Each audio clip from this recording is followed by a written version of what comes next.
Məsumə xanım, çalışdığınız teatrda sizin şəhid qızı olduğunuzu bilirdilərmi? Özüm Akademik Milli Dram Teatrına işə düzələndə belə, yəni məni ştata işə götürəndə heç kəs bilmirdi ki, mən şəhid qızıyam.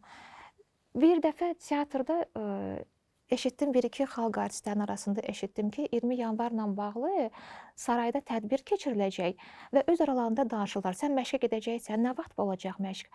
Öyrəndim ki, rejissoru kimdir? Cənnət Səlimova.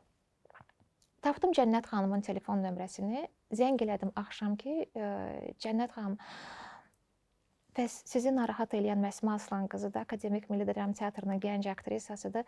Bəs mən çox istəyirəm ki, o tədbirdə çıxış eləyim. Yəni şeir filan demək istəmirəm ha, kütləvi səhnədə çıxış eləmək istəyirəm. Sadəcə olaraq istəyirəm də, bu mənim ürəyimdən keçir. Nə olar, icazə verin. Cənnət xanım da çox hirsləndi. Dedi ki, sən nə danışırsan? Orada xalq artistləridir, əməkdar artistlərdir. Axşam İsmail Dadaşov zəng elədi. İsmail Dadaşov rəhmətli vurdu ki, Məsmə qızım, sən sabah gəl saraya.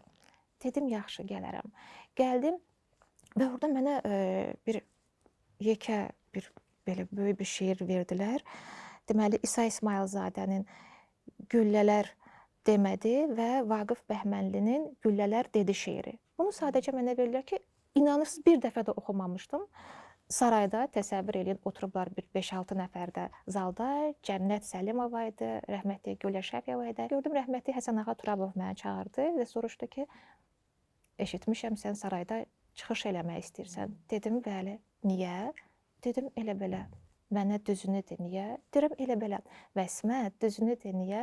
Dedim, Həsən müəllim, bilmək istəyirsiniz ki, mənim atam şəhid olub 20 yanvar hadisələrində. Bəli, mən 20 yanvar şəhidinin qızıyam. Həsən müəllim belə baxdı cəsarətimə.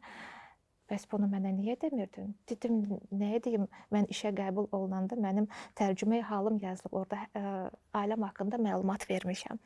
Həsən müəllim bəlkə də o cəsarətimə görə ondan sonra məni daha çox istəməyə başladı. Yəni sözümün canı onda ki, uzun illər mənim teatrda heç şəhid qızı olduğumu heç kəs bilmirdi.